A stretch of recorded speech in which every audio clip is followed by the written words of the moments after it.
He had arrived 20 minutes early, as he always did, dressed simply in a dark jacket, charcoal shirt, and his familiar worn boots. He moved with the calm of someone who didn't need to prove anything. He shook hands with crew members, thanked the lighting technician by name, and smiled at the makeup artist as she brushed a few stray hairs from his temple. "You always make this look easy," one of the producers said nervously, clipboard in hand.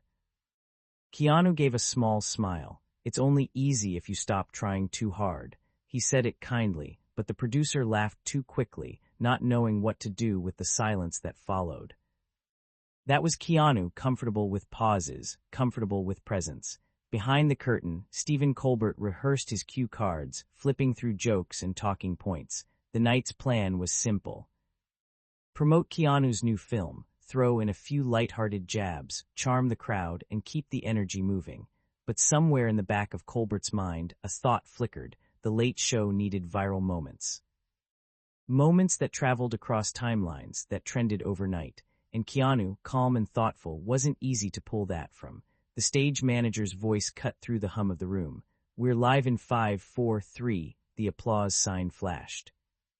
Music swelled, the camera glided toward the desk. Stephen Colbert stepped into frame, his familiar smile bright, his tone playful. "Ladies and gentlemen, please welcome one of the most beloved men in Hollywood, the man who's dodged bullets, saved humanity, and still manages to say thank you to everyone he meets, Mr. Keanu Reeves." The crowd erupted. Keanu stepped out from the wings, waving gently, that shy half-smile on his face. He didn't rush to the desk. He nodded to the band, shook hands with Colbert, and took his seat. "Welcome back, Keanu," Colbert said, beaming. "It's always great to have you here." "It's good to be back," Keanu replied, his voice soft, almost melodic. "Thanks for having me." The first few minutes went as planned. They talked about the new John Wick film, about stunts, about injuries. The audience laughed as Colbert teased him for doing his own action scenes. "You know," Colbert said, shuffling his cue cards, "you've been the internet's boyfriend for, what, a decade now.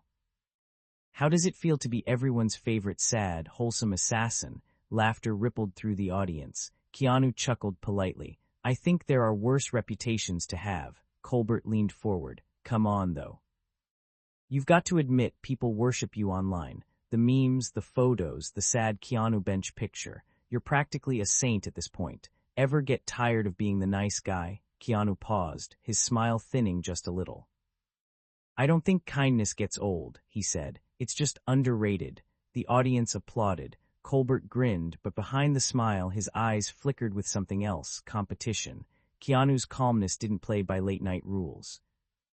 There were no big punchlines, no self-deprecating quips, just honesty. And honesty, as any host knew, was hard to steer. "So," Colbert continued, "you've played killers, time travelers, prophets, and hackers. But the mystery people can't solve is you. You never seem to lose your temper, never complain, never fight back against critics. What's your secret? Enlightenment, therapy, or just good PR?" The audience laughed at the last line. It was meant to be a joke, but something about the tone made Keanu shift slightly in his seat. "I don't know if it's a secret," he replied slowly. "I just try not to confuse noise with meaning." Colbert smiled thinly. "Noise with meaning, that's poetic. But come on, Keanu, be honest. You've had a rough career at times, box office flops, critics calling you wooden, tabloids saying you were washed up. Doesn't it ever get to you? Doesn't it make you want to, I don't know, defend yourself?" The air in the studio changed. The laughter faded into silence. Keanu's gaze lowered for a moment before he looked back at Colbert. "I don't think I need to defend being myself," he said simply. "You can't win by shouting louder than everyone else." The audience clapped again, unsure whether they were cheering for the words or the courage it took to say them. Colbert smiled, but it didn't reach his eyes. The back-and-forth rhythm of talk show banter was slipping away. Keanu wasn't giving him what he wanted. No punchlines, no embarrassment, no viral sound bites, just truth. He tried again. "So you're saying you just let people say whatever they want about you? You don't correct them?" Keanu tilted his head slightly, thinking. "I think people reveal more about themselves when they talk about others." It was quiet for a moment. Then polite laughter trickled through the crowd. Colbert forced a chuckle, but his grip on the cue cards tightened. "You really are the philosopher of Hollywood, huh?" he said, smiling tightly. I don't know about that, Keanu replied, still calm. I just try to listen more than I speak. The exchange drew a few approving hums from the audience. Colbert glanced at the camera, his showman instincts kicking in, but his patience thinning. He changed gears. All right, let's talk about something everyone's been wondering. You're known for being humble, for living simply. You give away money, you ride the subway, you don't have social media. But isn't that a bit performative? Like you're aware that being the humble guy is your brand, right? A ripple of discomfort moved through the crowd. The question was blunt, maybe too blunt. Keanu blinked once, his expression still gentle but unreadable. If kindness becomes a brand, he said softly, then the world's forgotten what it means to be human. The studio fell still. No laughter this time, just silence. Colbert leaned back, a flicker of frustration crossing his face before he smiled again, broader now, almost artificial. That's deep, Keanu, very deep. But come on, there's got to be something that gets under your skin, something real. Don't tell me you're just a Zen monk in a movie star body. A few laughs from the audience, hesitant ones. Keanu looked at him quietly. I'm just a person, Steven, same as you. Something in that line landed differently than intended. It wasn't confrontational, but it stripped the power from the exchange. For the first time, the energy in the studio wasn't being controlled by the host. Colbert tried to reclaim it. Same as me, huh? Well, I don't have an army of fans worshipping my every move. Keanu gave a small smile. Maybe they're not worshipping. Maybe they're just tired of being disappointed by people who pretend to be good. The audience gasped softly. It wasn't loud. It wasn't angry. It was stunned. Colbert's grin faltered. That's a bit harsh, don't you think? I do mean you personally, Keanu said, leaning forward slightly. I just mean people are looking for sincerity. I think that's what they respond to. Colbert's hand moved across the desk, fiddling with his notes. And you think you figured that out? That's why they love you? Keanu paused. No, I think they love that I don't try to make them. The crowd applauded again, louder this time. Keanu sat still, calm, composed. But Steven's smile had tightened into something colder. Interesting, Colbert said, tapping his pen, because some would say not engaging, not talking, not explaining, that's not sincerity, that's just silence. And silence, Keanu, can look a lot like arrogance. The words hung there. The audience murmured. Keanu didn't move. He just looked at Steven for a long moment. The lights reflected faintly in his eyes. Then in a voice calm enough to cut through the tension, he said, sometimes silence is the only honest response to noise. For the first time, Colbert didn't respond right away. He looked down, shuffled his cards, forced a laugh that didn't sound real. Well, we're off to a fun start, aren't we? He said to the crowd, his tone brittle. The audience chuckled awkwardly, unsure which way the energy was supposed to go. Keanu smiled politely. I'm having a good time. Of course you are, Colbert said quickly. You're Keanu Reeves, you're unflappable, you're the internet's moral compass. The sarcasm was faint, but sharp enough to draw a few uneasy laughs. Keanu didn't take the bait. He folded his hands and nodded slightly. No compass, he said, just trying to stay true north. The silence that followed wasn't awkward, it was powerful. Colbert leaned back, glancing at his producer behind the camera. The cue to move to the next segment blinked on, but he ignored it. There was something in him that didn't want to let go, something that needed to win the moment. So, he said finally, voice lower now, what happens when you're no longer everyone's hero, Keanu? When the internet moves on, when the next nice guy takes your place, what's left then? Keanu looked at him. The corners of his mouth lifted slightly. Then I'll still be me. It was the simplest answer imaginable, and yet it carried the quiet weight of truth that no punchline could match. The crowd applauded again, instinctively. Colbert exhaled, tapping his cards against the desk, pretending to smile. Behind the cameras, the producers exchanged glances. They could feel it too, the energy had shifted. The rhythm of late-night banter was gone. Something else was happening now, something real. Colbert looked at Keanu for a moment longer, his eyes narrowing almost imperceptibly. The interview wasn't over, but the balance had changed. He wasn't sure how, but somehow, quietly, the guest had taken control of the room. The lights glimmered off the polished desk as the band played them to break. The crowd cheered, the cameras panned out, and Keanu sat there, serene as ever, unaware, or perhaps fully aware, that the calm he carried was about to meet the storm. The band slid into a tight groove, and the show cut to commercial, but the room did not relax. Crew crossed the stage with the quiet speed of people who knew the value of not bumping the furniture in a moving scene. A makeup artist hovered and then retreated when Keanu thanked her and waved her off with a gentle smile. Stephen Colbert stared at his cards and then passed them, as if he might read the next 5 minutes on the air itself. Back from break, the applause sign pulsed and the audience complied, grateful for a script they could follow. Colbert's smile snapped back into place as the camera red light settled on him. Welcome back. We are here with Keanu Reeves, philosopher, stuntman, subway rider, destroyer of bad guys and internet rumors. He turned with an extra brightness. Keanu, we were just talking about sincerity, so let us be very sincere. He leaned in. Where does the performance end and the person begin? Keanu folded his hands. The person begins where I can hear myself think. That is a nice line, Colbert said, his grin widening. The audience laughed because they were supposed to. Let us test it. People call you humble, generous. The guy who buys motorcycles for the stunt team and gives away money to strangers. Is that who you are? Or is that who you need to be to keep the story going? The room cooled.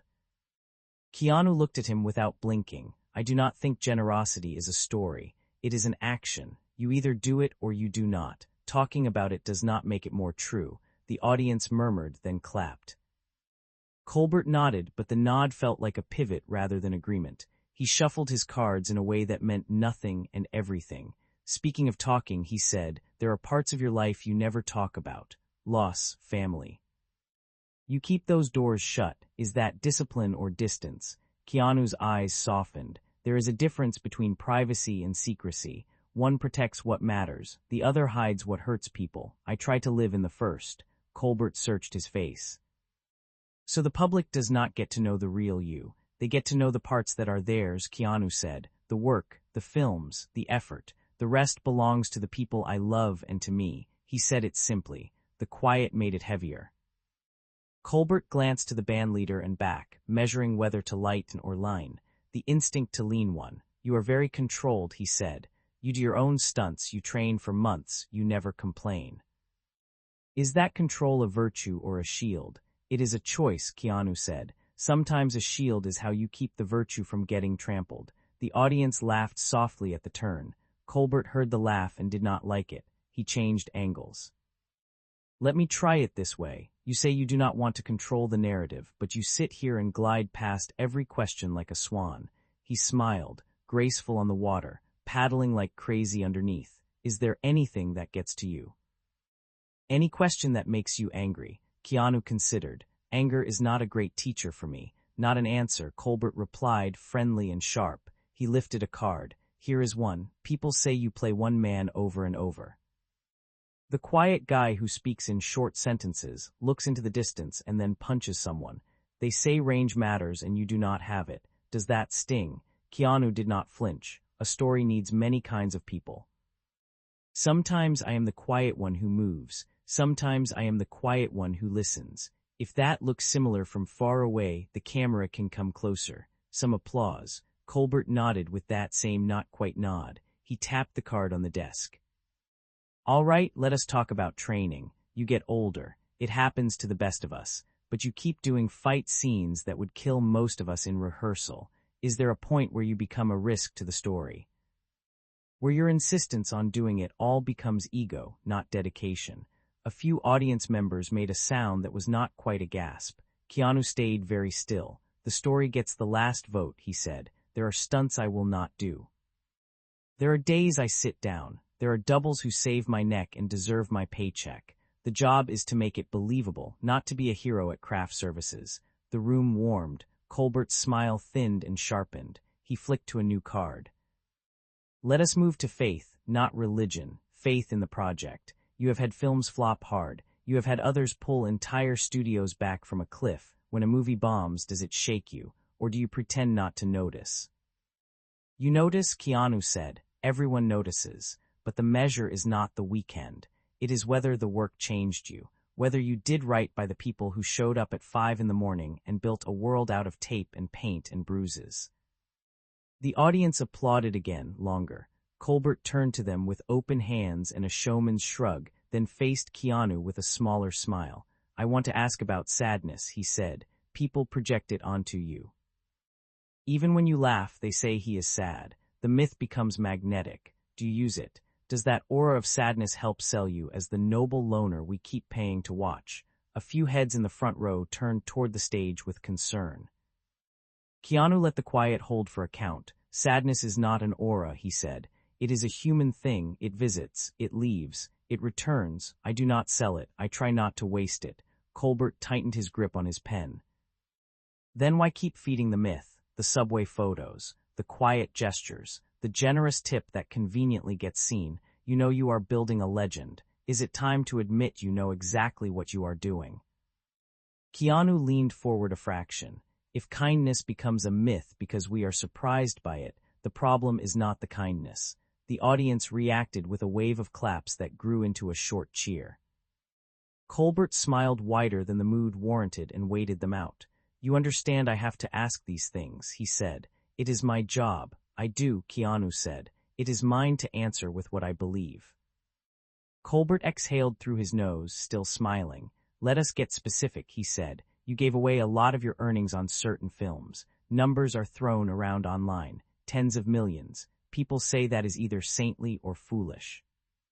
Which is it?" Keanu tilted his head, then shook it once. "That money was not mine to keep alone. It never is. A film is thousands of hands. If it works, it is because those hands did something rare together." "So you are saying you do not need the money?" Colbert pressed. "I am saying I did not need all of it." The audience clapped again. Colbert glanced at the camera with a look that said, "Stay with me," then aimed at a different target. "You do not do social media," he said. "No official accounts, no daily thoughts, but you benefit from a tidal wave of it. The internet polishes you every day. Would the humble brand survive if the internet stopped clapping?" "I cannot control clapping," Keanu said. "I can control whether I bow to it." Colbert nodded, non-committal. He drummed his fingers on the desk. Then he took the step that risked the room. "Okay, let us cut to it," he said. "You keep saying you are just a guy doing his job, but you also enjoy being seen as the last decent man in Hollywood. That is a pretty convenient label to wear. Does that ever feel dishonest? Do you ever think maybe I should admit I like the worship a little?" The words landed with a metallic ring. The audience shifted in their seats. A producer near the camera took a half step forward and then stopped. Keanu did not answer right away. He looked at the desk for a moment, then at Colbert. "I like work," he said. "I like a set that feels safe and brave. I like when people go home with a story they did not have when they woke up. I do not know how to like worship. It breaks too easily and it breaks people with it." A woman in the second row put a hand to her mouth. Colbert nodded, then spoke softly, almost kindly. "So if it breaks, and it will, what is left?" "Me," Keanu said, "and the people I love, and the work." Colbert watched him. The audience watched both. The bandleader looked up at the director and then back at his keys. "Let us talk craft," Colbert said suddenly, switching tone. "The Matrix is a religion for some. You return to it. Many thought you should not. They said it would tarnish what the earlier films meant. Did you feel the risk? Or did the paycheck help quiet that voice?" The line drew a few laughs that did not land. Keanu took in a breath. "I felt the risk," he said.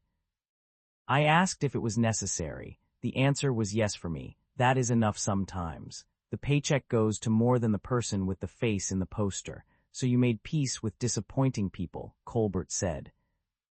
"You always disappoint someone when you choose," Keanu replied. "The trick is to disappoint noise before you disappoint your own compass." Colbert sat back. He was smiling, but something in him had shifted from charm to contest. He seemed to decide that the only way through was harder. "You know," he said, "actors sometimes mistake silence for depth. Long pauses, slow answers, a pleasant voice. The audience fills the space with meaning and calls it wisdom.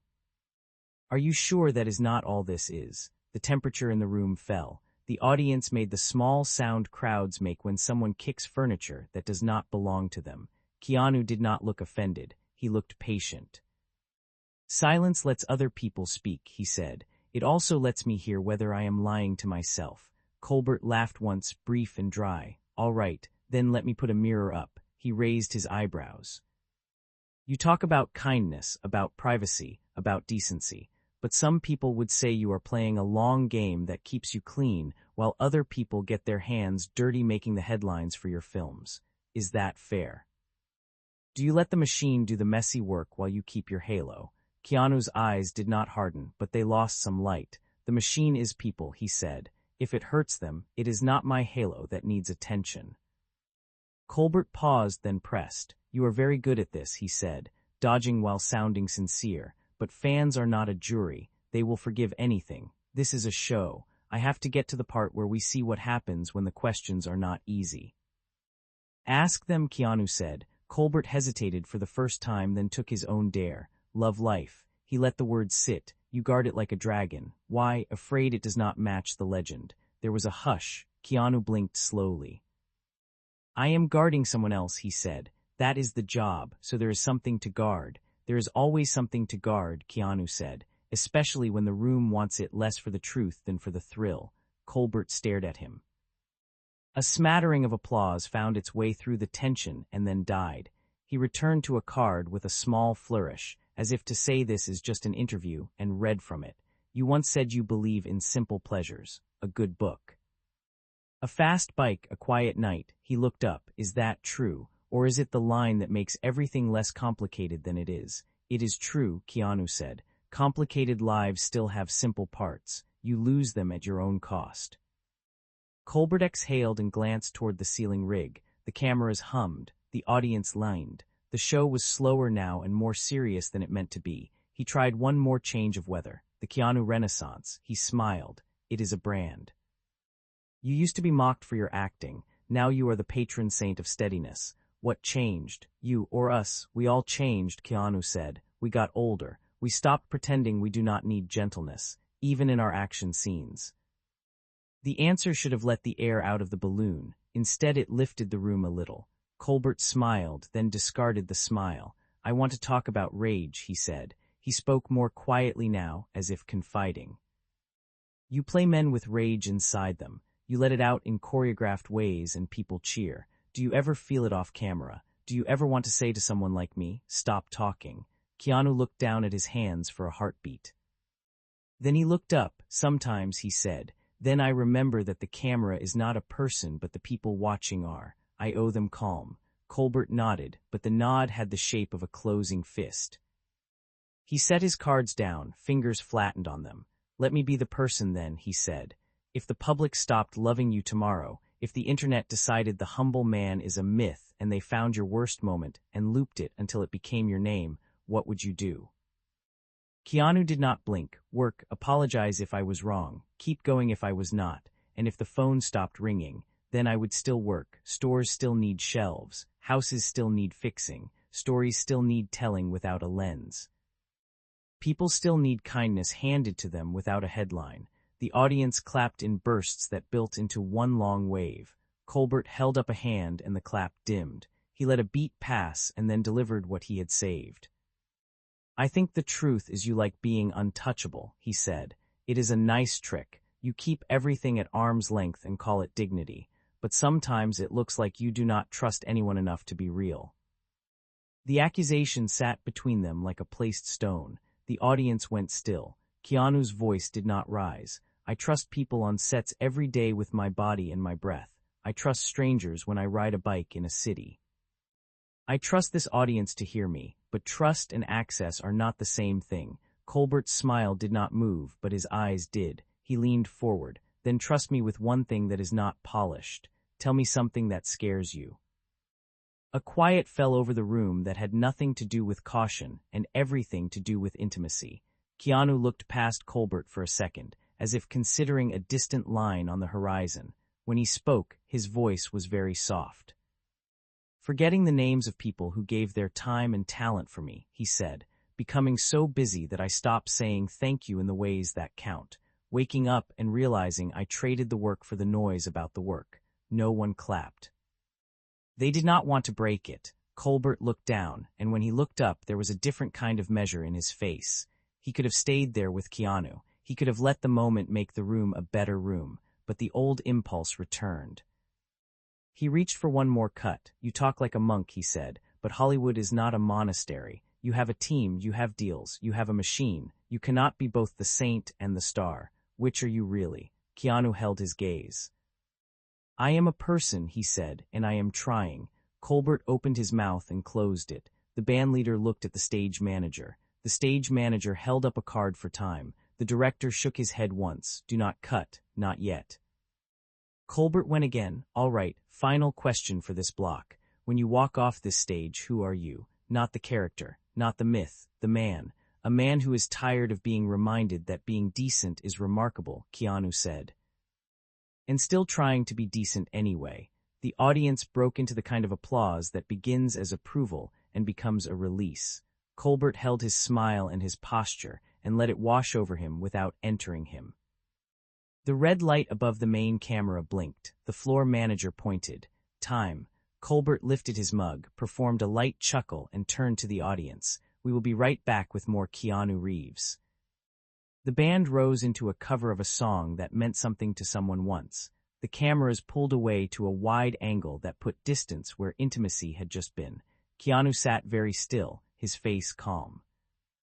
Colbert stared at the desk and then at him. The break swallowed the room, but the room did not swallow what had happened. The exchange now had a shape, a slope, a direction. The show would return. The questions would press harder. And the man who refused to be baited would have to decide whether to sit through the next round or draw a line with his feet. The band closed the phrase. The applause light blinked again. The crew froze back into their marks. Keanu looked toward the audience and gave a small nod of thanks that felt private despite 100 pairs of eyes. Colbert rolled his shoulders, set his cards in a perfect stack, and looked up at the red light as if it might deliver him the angle he had not yet found. The light came on, the room inhaled. The last of the easy minutes were gone. The next ones would decide how the night would be remembered. The band finished its tune, and the applause faded into a restless murmur. The studio crew moved like clockwork, resetting cameras, adjusting cables, and whispering into headsets. Keanu sat quietly at the edge of his chair, a faint smile on his lips, as if he could already sense the storm that was waiting to break. Stephen Colbert took a sip of water, staring at the reflection in his mug for a long moment before setting it down. His smile returned, trained, deliberate, but the warmth behind it was gone.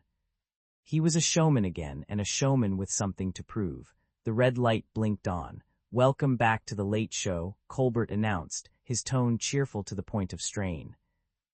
"We are here with Keanu Reeves, who apparently has been meditating on patience since 1999. The audience laughed lightly, unsure whether it was meant as humor or warning. Keanu nodded. "Patience keeps the roof from falling in," he said quietly. Colbert smirked. "Or it keeps the house empty." A ripple of unease moved through the studio. The line was sharp enough to draw blood. Keanu didn't react. He simply folded his hands in his lap and waited. The silence stretched just long enough for Colbert to start feeling it. So Stephen said, flipping a cue card, "Let's talk legacy. You've been in this business for decades. Do you ever wonder if people like you more for the idea of you than for the work you actually do?" Keanu tilted his head slightly, thoughtful. "Maybe they're the same thing. If the idea of you makes people feel something good, that's work too." Colbert nodded slowly, but the glint in his eyes sharpened. "I suppose," he said, "if we call inaction work." That drew a few awkward chuckles. Keanu's expression didn't change. He waited, letting the noise burn itself out.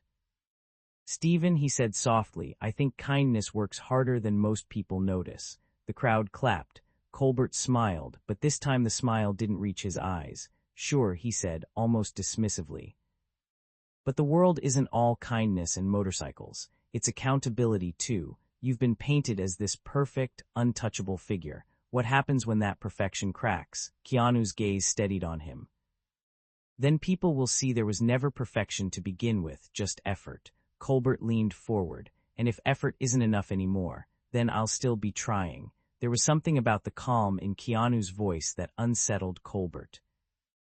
The tone wasn't defiant, it was final, grounded, immovable, and somehow that composure felt like a challenge. He forced a laugh. Trying, he repeated, "That's a lovely sentiment, but let's be honest, you've had your share of critics. Some say you've coasted on image for years, that your mystique is the only thing keeping your career alive." The audience gasped softly. Keanu didn't flinch. "I'm still here," he said simply. "I think that speaks for itself." The applause rose again, louder this time, but Colbert's posture stiffened. He waved a hand, quieting the crowd. "Of course you're still here," he said, his tone tightening. "Hollywood loves a good myth. You're the humble hero, the quiet man, the gentleman who can do no wrong. You know that story sells, right?" Keanu smiled faintly. "I know the truth doesn't always sell as well," he said, "but it lasts longer." The audience clapped again.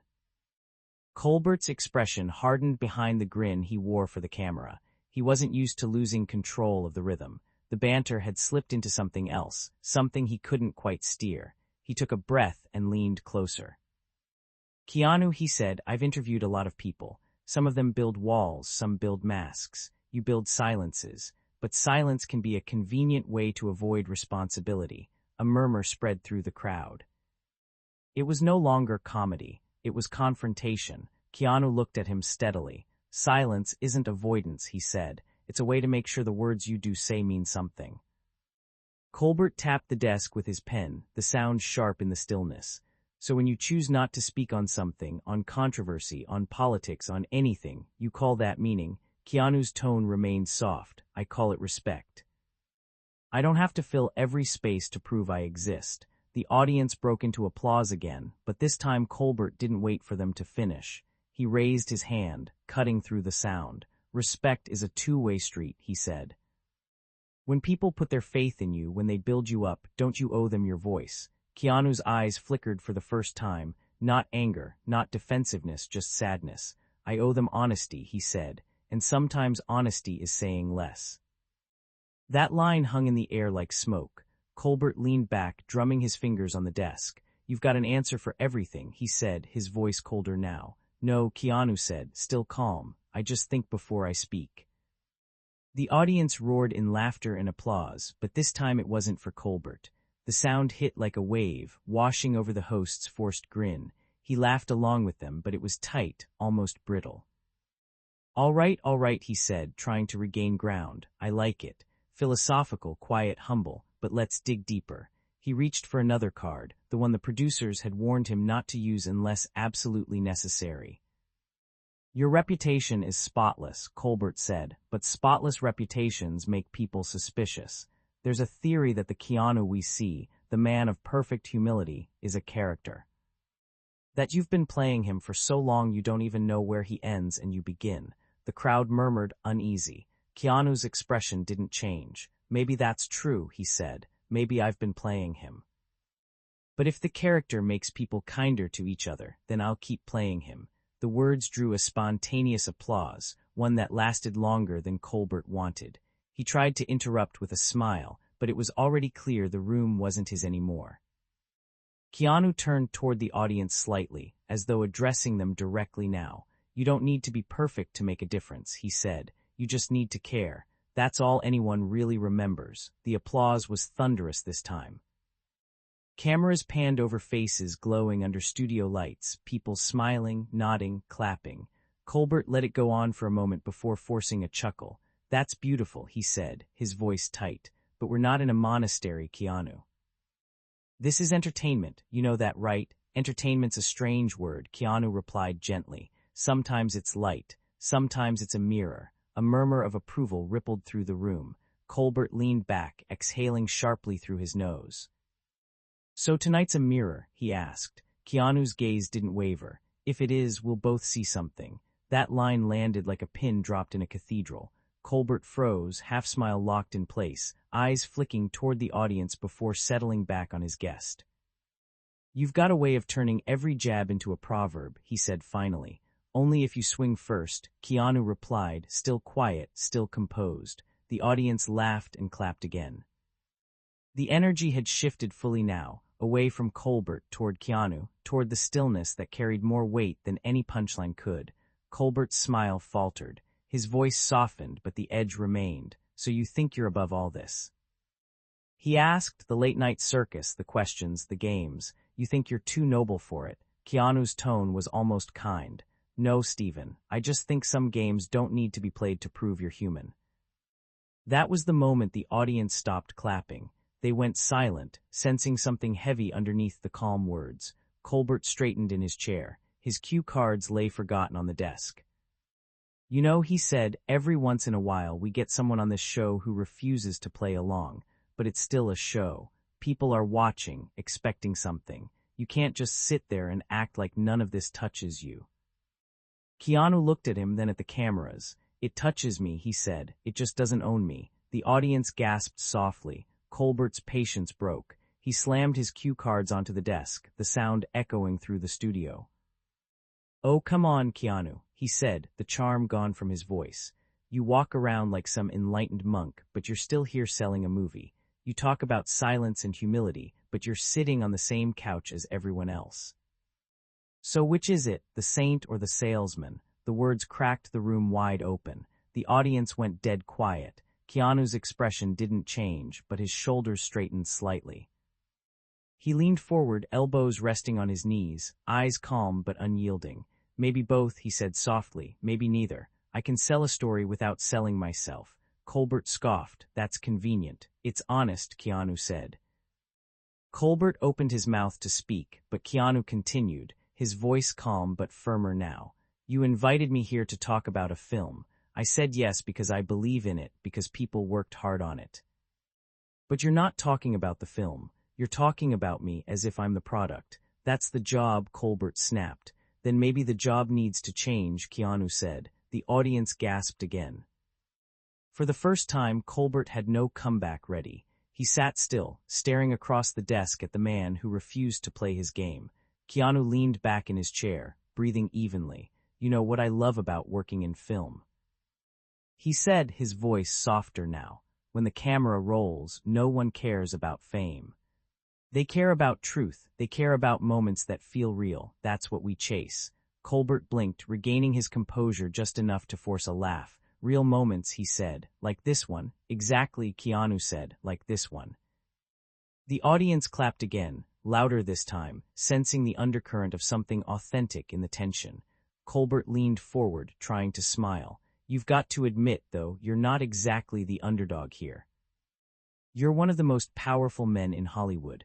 Power isn't control, Keanu said quietly. It's responsibility. Responsibility for what? For not turning into what hurt you. The audience gasped again. Colbert's mouth opened slightly, but no words came out. He leaned back, exhaling. You've rehearsed this, haven't you? He said, laughing once, trying to regain his footing. Keanu smiled faintly. No, I've lived it. That silence after those words was heavier than applause.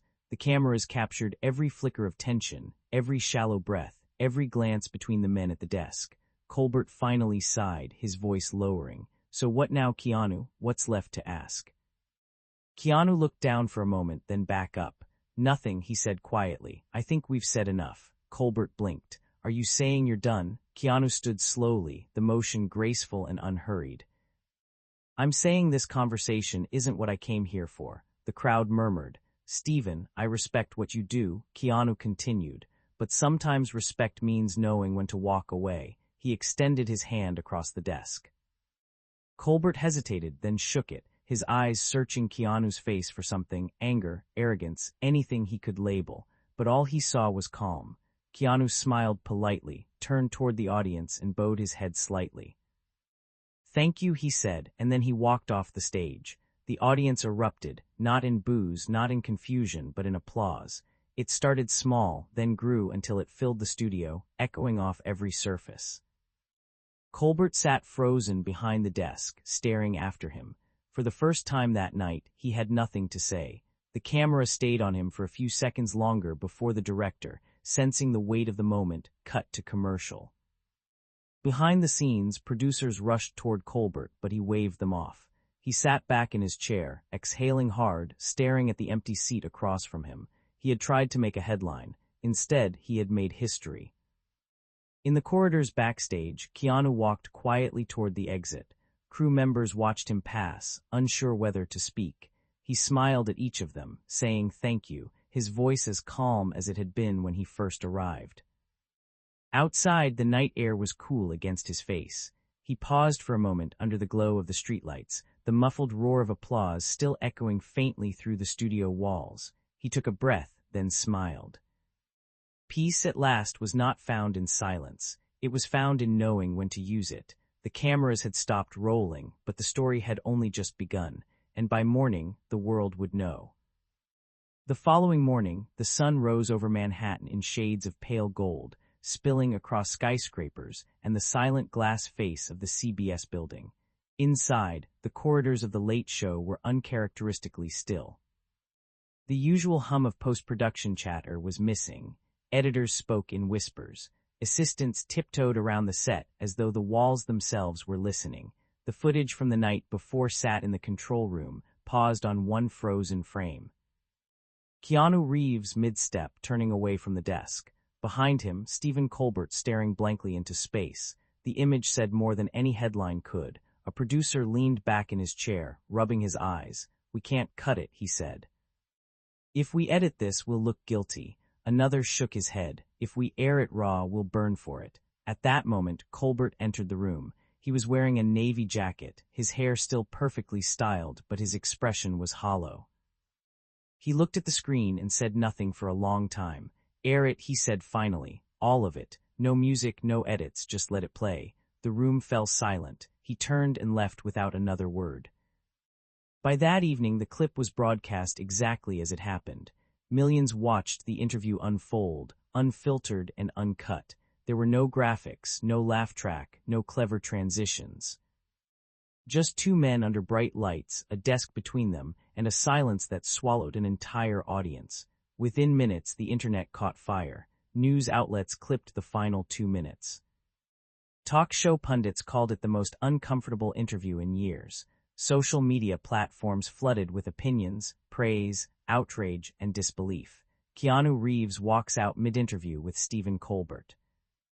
Colbert crosses the line, the classiest exit in television history. Clips trended across every platform. Fans flooded the comments with admiration. Some called it courage, others called it dignity, but everyone agreed on one thing. It felt real. That night, a late broadcast host on another network summed it up best. Keanu didn't raise his voice, he said. He didn't insult anyone. He didn't perform. He just left the room, and somehow that spoke louder than any celebrity speech we've ever heard. By midnight, the video had reached 10 million views. By morning, 40. In Los Angeles, journalists called Keanu's team for a statement. No one replied. His publicist released a single sentence to Variety. He felt the conversation no longer reflected respect for the work or the audience. That was all. No embellishment, no counterattack, just quiet clarity. Meanwhile, Colbert faced a different kind of morning. When he arrived at the studio, the parking lot was already filled with reporters. Questions cut through the air like sharp blades. Did you push him too far? Was it scripted? Did you plan the confrontation? He didn't respond. He walked through the sliding doors, past assistants and producers who suddenly found the floor interesting. Inside, his dressing room mirror reflected a man who had built his career on sharp wit, now facing the cost of using it like a weapon. He sat down at his desk, staring at his reflection.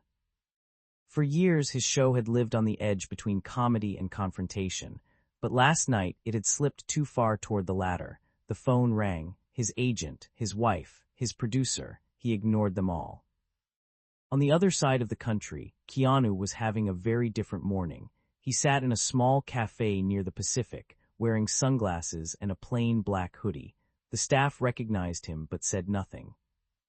They just refilled his coffee and left him alone. He watched the waves roll in across the coastline, unbothered by the storm he'd left behind. He wasn't thinking about trending clips or headlines. He wasn't replaying the argument in his mind. He was thinking about the crew members who'd worked all night on the film he'd gone there to promote, about how easily the message had been lost in the noise. A woman at the next table leaned over timidly. "I just wanted to say thank you," she said, "for last night." Keanu looked up, surprised. "You didn't lose your temper," she said softly. "You just walked away." That's what people needed to see.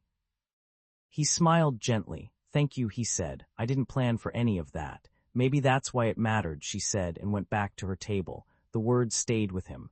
Back in New York, the CBS newsroom was spinning. Public relations experts debated statements. Producers clashed over narratives. Some wanted to paint it as creative tension. Others wanted to apologize outright. Colbert walked into the conference room, cutting through the noise. No spin, he said, no excuses. We air a response tonight, just me. The executives exchanged wary glances. Are you sure, Stephen? One asked. He nodded. He wasn't sure at all, but he knew it was necessary. That evening when the show opened, there was no theme music, no cheering crowd, just Stephen Colbert sitting at his desk, looking directly into the camera. Last night, he began, we aired an interview with Keanu Reeves. It didn't go the way I intended. I let my curiosity turn into confrontation, and that's on me. He paused, taking a slow breath. You can spend your life trying to be clever, he said, and sometimes you forget that the person sitting across from you is not a target. They're a guest, they're a human being. He looked down for a moment, then back up. I want to thank Keanu Reeves for reminding me that respect doesn't need to be loud. It just needs to be consistent. The audience was silent, then clapped softly. It wasn't a cheer. It was acknowledgement. That clip, too, went viral. For every comment mocking him, there were 10 applauding the honesty. The internet had already decided that this was more than an argument. It was a rare moment of accountability in a world that rarely saw it. And somewhere in California, Keanu watched that segment quietly on his phone. His lips curved into a small smile. It wasn't satisfaction. It was relief. In the days that followed, journalists shifted from scandal to analysis. Opinion pieces flooded major outlets. The Guardian called it the calmest confrontation in late-night history. The Washington Post titled their review the night dignity walked off stage. Social media became a battlefield of interpretation. Some viewers argued that Colbert had pushed too far. Others said he had asked necessary questions. But amid the noise, one sentiment kept resurfacing. Keanu didn't win by fighting back. He won by refusing to. And the conversation started to change. Clips of the walkout were shared alongside quotes about decency, grace, and restraint. Teachers played it in communication classes. Journalists debated the ethics of provocation. Psychologists wrote essays about emotional intelligence in public life. A week later, Colbert's producers invited Keanu back on the show, promising a genuine conversation, no cards, no jokes. The invitation arrived through his agent, who read it to him over the phone. He was silent for a long time before answering. Tell them I appreciate it, he said finally, but I think the silence we left is enough. When the agent hung up, Keanu sat for a while by the window of his small home in the Hollywood Hills, watching the city lights blink below. It was strange, he thought, how the quiet moments lasted longer than any applause ever could. He thought of all the noise he had walked through in his life, red carpets, press junkets, interviews, headlines, and how little of it mattered once the cameras stopped rolling. Peace wasn't something you earned by being loved. It was something you preserved by walking away when the room stopped listening. In New York, Colbert moved on, as talk show hosts must. He went back to political satire, celebrity games, easy laughter. But something about his tone changed. He interrupted less. He listened more. His jokes softened at the edges. He never said it aloud, but those who worked with him noticed. Sometimes during quiet moments before a taping, he would glance at the empty guest chair across from him and remember the night Keanu Reeves walked out, leaving behind an empty seat and a lasting echo. Months later, when awards season came, a clip from the confrontation appeared briefly in a montage at a journalism summit. The presenter's voice narrated over it. Integrity is not silence, she said. But sometimes silence reveals integrity. The room applauded. Somewhere in the crowd, a young interviewer scribbled those words into a notebook. Years later, they would quote them back to an actor in another studio, hoping to carry a little of that lesson forward. And across the world, the story kept resurfacing, not as gossip, but as reminder. In classrooms, in podcasts, in quiet discussions about media and empathy, people remembered the calm. They remembered the patience. They remembered that in a culture built on noise, stillness had power. As time passed, the viral moment faded from headlines, but the message endured. One evening, almost a year later, Keanu walked into a small theater for an independent film screening. The crowd wasn't large, maybe 50 people. No flashing cameras, no velvet ropes, just film lovers sharing something simple and real. After the credits rolled, a young fan approached him shyly. "Sir," she said, "I saw that interview. You probably get tired of hearing about it, but it helped me." He looked at her kindly. "Helped you how?" She hesitated, searching for the right words. "It taught me that walking away doesn't mean losing. It means knowing you're done explaining your worth." Keanu smiled. "You figured it out," he said. "That's all any of us are doing." They took a photo together on her old phone. She thanked him and left, her eyes bright. Keanu watched her go, then stepped outside. The night was cool, and the street was quiet except for the faint hum of a bus engine in the distance. He walked slowly down the sidewalk, hands in his pockets, the kind of peace in his chest that only came after long storms. Somewhere the world was still debating, still arguing, still writing think pieces, but none of that reached him now. He paused at the corner, looked up at the night sky, and whispered softly to himself, "In the end, the loudest truth is silence." He turned and disappeared into the city, leaving behind only that memory. The night, a man known for his stillness reminded the world that sometimes dignity isn't something you speak, it's something you walk with. And that, more than any headline or hashtag, was how Keanu Reeves made history without ever raising his voice.